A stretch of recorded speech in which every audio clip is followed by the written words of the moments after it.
This is ESG Decoded, the podcast powered by Climeco to provide relevant, actionable updates related to business innovation and sustainability.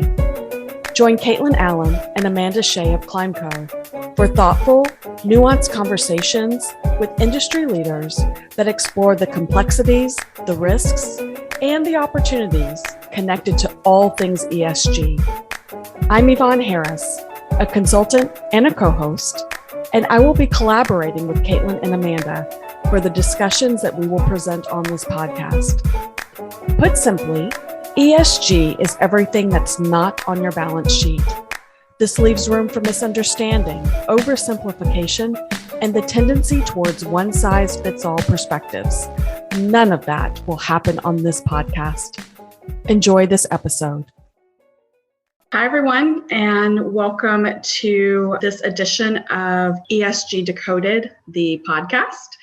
I'm spending time today with Kaitlyn and Amanda Hsieh, two of the leaders with Global Affairs Associates, and your sage and wise guides that will be bringing this podcast to you on a regular basis. Hi, Kaitlyn. Hi, Amanda. Hi, Yvonne. Hey there. Well, let's have a little fun. Really excited that you all are launching this podcast. I know it's going to be an amazing journey for you and your listeners, but an important part of that is your listeners just need to get to know you and learn more about you and your why. So Kaitlyn, why don't you introduce yourself? Sure. So I'm Kaitlyn, born and raised in Houston. I'm a native Houstonian and spent some time in Washington, D.C. For grad school and came back here for family and wasn't quite sure what to do with myself with my D.C. type skill set. And there's a lot more to the story, but basically I kind of had to make my own way. I knew that I didn't want to, just take any job because I had been studying conflict resolution at Georgetown and diplomacy and was working at the State Department. Because there wasn't something exactly similar to that in Houston, I thought, well, what the heck? Let me just shingle here and see if I can do some contract work.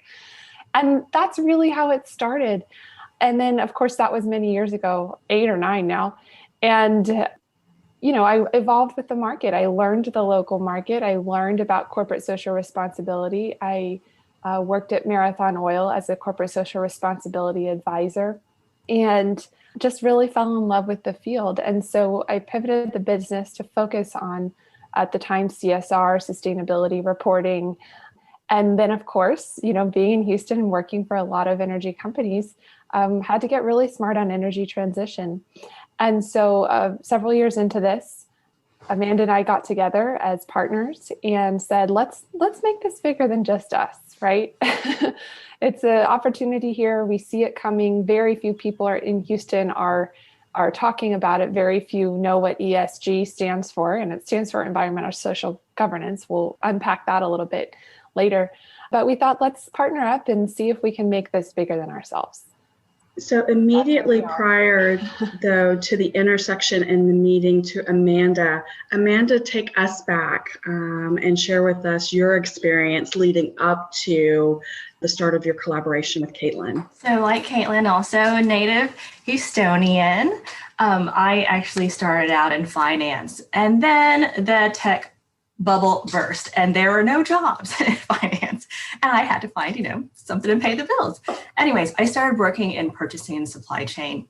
And after some years, I was working for IKEA, and I spent 10 years of my career there working in their purchasing organization. They are a leader in corporate sustainability. I really got to understand, what does it mean to balance, people, planet, and profit? And of those 10 years, about 3 of those, I was working directly in the sustainability department, helping IKEA secure its social and environmental standards throughout its North and South American supply chains. Anyhow. I just love IKEA, by the way. So. Doesn't love IKEA. It's really, what? I think why people love it. Number one, it's fun, right? I mean, it has a sense of humor. It's fun. But the other thing is that We trust it. We know we're going to go there and have kind of a fun experience. There'll be meatballs and the cake I like, but there'll be some fun furniture. And, building that furniture is always a family, activity. But we trust the brand. And that's also why sustainability is so important to them. So when I was able to work there for a long period of time and really understand how it permeates throughout the organization, that was really inspiring. Anyhow, they left the Houston area. I wanted to stay for, family reasons. And I met Kaitlyn shortly after that. Worked on a project together, got along really well. And like she said, we thought, I think we can do more together, can't we? That's how it all began. So that was the genesis of Global Affairs Associates. 2.0. No, Global Affairs Associates has been around since that 2013. But I call the 2.0 version the bigger, badder, better. Started when Amanda and I partnered up. Oh, that's great. So you guys are familiar with starting new, starting different, starting better, which brings us to this new project of ESG Decoded, the podcast. So why this podcast and what need are you meeting for your audience? We started ESG Decoded classes as our education program a couple of years ago because we saw this need for people to, basically they were spending hours on Google trying to figure out the genesis of ESG. Where the heck did this thing come from? And that's, first of all, incredibly inefficient. And second of all, you don't really get it from the headlines. You could read the first 10 pages of what comes up on Google for ESG and still really not understand where it's coming from. So we saw this need to provide an education component to complement our consulting. And so we began that a couple of years ago, and the classes have been very helpful to the folks that have taken them.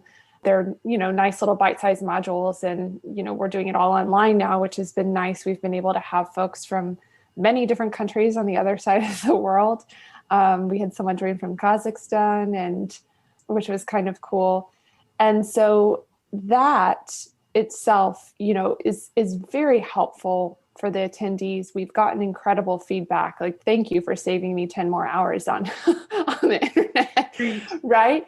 And we thought it also, with just from feedback from other folks in our network, more people need to hear these conversations that are nuanced, that are based in fact, that are based in an analytical approach to this trend. And we don't see a lot of that out there. So there's a lot of blather and sensationalizing, and also, unfortunately, a lot of people completely mischaracterizing what ESG means as if they don't even know what the basic definition is, just throwing the term around. Same with energy transition. There's just a lot of misunderstanding. And if we're going to really get to solutions for our clients, for the businesses that trust us with their ESG needs, for the broader public, for regulators, for policymakers, if we're to all make progress, it has to be based on a common understanding of what the words mean, where the trends come from, and why they matter. And that's what we want to do with this podcast. And that's a great why. And I know there's so many people who will benefit from this information. Connecting kind of to that thought, Amanda, who should listen to the podcast as you kind of think through your target audience? What segments comprise that target audience? And then will there be information for those who are very new to the space and those who are maybe considered experts? I like to say is that ESG is a journey.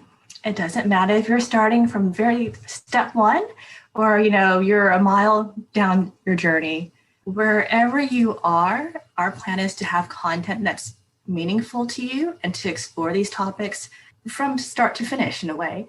So you have a better understanding. A lot of times it's also because I'm curious. I want to learn more about these topics. And I have maybe some basic questions too that I want to learn about, and then also dive in deeper so we really understand all the implications of it. So I think it's appropriate if you're new to this and you're starting from, again, step one, or if you're experienced, maybe you go to episode number 2 instead of episode 1, you know what I mean? But I think there'll be something for everyone. So let's have a little fun and let's start at step 1. You can't navigate through life without understanding a million acronyms, it seems like. So ESG, what does that stand for? ESG stands for literally environmental, social, and governance. And the idea behind that terminology is that we at Global Affairs Associates like to say ESG is everything that's not on your balance sheet. So everyone understands that there are many, many factors that don't show up on a financial statement that have an impact on how well your business is run, on how successful your business can be or is or may be, the risks that your business face. So ESG could be any of those things for a particular business in a particular industry. So it's a very broad term. And, I think one of the confusions, particularly in the energy industry where we sit in Houston, is that people are conflating ESG with the energy transition topic, so the transition to a low carbon economy, and speaking as if those are one and the same. They are not one and the same. Energy transition is one specific topic that is likely to be material to your company if you work in oil and gas, but it is not the same thing. And so that's sort of my basic definition is it could be anything, and therefore it takes some additional thought and analysis to decide, what does ESG mean for my company? What does it mean for my industry? What are those key factors that are likely to be material to my company? And that's the beginning of the conversation. Kaitlyn, you mentioned that you started in this space in corporate and social responsibility or corporate responsibility. What is the connective tissue between ESG and CSR?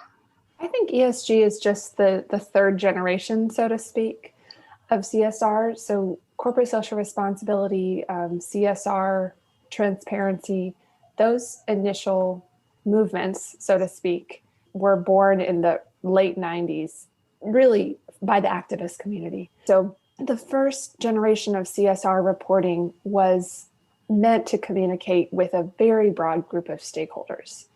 Everyone from the communities where you have operations to activist groups to specialized investor groups, which at the time were very, very specialized. What's changed is, as the world has changed, and these are some of the things that we will go in much more depth in this podcast, the investment community more broadly has recognized that many of these ESG issues actually are, and in some cases, extremely financially material to the business. And therefore, they need information in order to make an investment decision. Well, now we've crossed a line, right, from a voluntary communication to a group that's not regulating you, right, or doesn't have sort of a lot of legal implications, to requests for information and disclosure of information that's, potentially could belong in your legal and regulatory filings, right? So it's been this evolution. And so I think CSR was sort of the first generation of this, and ESG is where we are today, where it's really an audience of the investment community and much more sophisticated in some ways, but looking specifically at what's financially important and what are the ESG risks to the business that could have a material adverse impact on the business. Amanda, can you build on that a little bit and tell us about some of the current trends in ESG that should be important to all of us? I think one of the things is how data-driven it is. And I think that's one of the main distinctions as well from CSR to ESG, is if we think also about what's happened with the technological revolution, just from, personal computing and then big data, and now we're looking at AI, machine learning. As we have more information and able to process and understand and identify trends in the data. And I think the investors are also looking for more data on environmental, social governance so they can do this deep analysis. So that's one thing. And then looking forward to 2021, some of the hot topics that we have on our radar are diversity, inclusion, cybersecurity, and political spending. We think that the ones that have been, important in the past, climate change, of course, will continue to, be an important issue. Kind of the new hot ones, let's say, would be those three I named before. And, I hear you say diversity and inclusion, which was obviously too a very important topic in 2020, the social justice movement. And Yes. Amanda, it's going to be interesting to see how an organization's efforts in that space translate to the data, as you describe it, and the reporting and the metrics. I think was it 2019 when there was the big roundtable, a business roundtable letter committing to stakeholder capitalism. I think that was 2019. So I'm interested in seeing when all these CEOs committed to stakeholder capitalism, how does that really roll through the organization? D&I is one way, right, that it can be, but really, I think this is a very interesting topic to me. Do they say they're committed to it? Do we really get it? Do they really get it? Is it just for certain stakeholders or others? Well, and it ties to that concept of walking the walk, right? And not just being lip service. And you touch on something really powerful when you just go to the point of data. Business leaders need data. They need to understand why these topics make business sense. And I know that's a part of the value that you bring to your clients on a daily basis. Absolutely. I mean, from the beginning, we've been, driven to help our clients based on the research that's out there, because there is a lot of research out there linking certain industry-specific ESG factors to stock value and to company value. And so, we look at that data, right? What is it for this sector that tends to have a correlation to business value versus just what framework A says should be material, or Sustainalytics or MSCI, which are two of the raters and rankers group, say should be material to your company. What does the research say? And then, combining that with what are the goals of the business, right? Bringing it back to the business strategy. What are the key risks to the business, right? And how do we mitigate those as well? There's all of these pieces to it. And the data-driven analysis of this is very, very important in order to make the right move. Because it could, again, you could focus on any of these areas. You could focus on all of them. You could choose one or two. How do you make that decision? Well, and I know this podcast is definitely going to be a value add to the audience, to business leaders. You are for sure meeting a need. For those who are tuning in today and listening to this intro episode, what do they have to look forward to in terms of what do they walk away with after each episode? What's the call to action, or what resources would be available to them? I want everyone to walk away from each episode feeling like they understand something in a deeper way than they did going into it. And perhaps it's taking a topic and putting it into the larger context and explaining why this has come their way, whatever piece it is. Or perhaps it's a topic that, really needed a deeper dive that they might not have gotten anywhere else, right? So for example, we might have folks from the policy side that are really grappling with what's the best way to make carbon an asset class, for example. Or we might, like Amanda said, getting into the D&I topics, there's a lot of questions still on the how, right? We can all make big commitments, but how, and what are the best practices, and what are the emerging practices? Because I think we've seen a lot of change in the past year on that topic, obviously.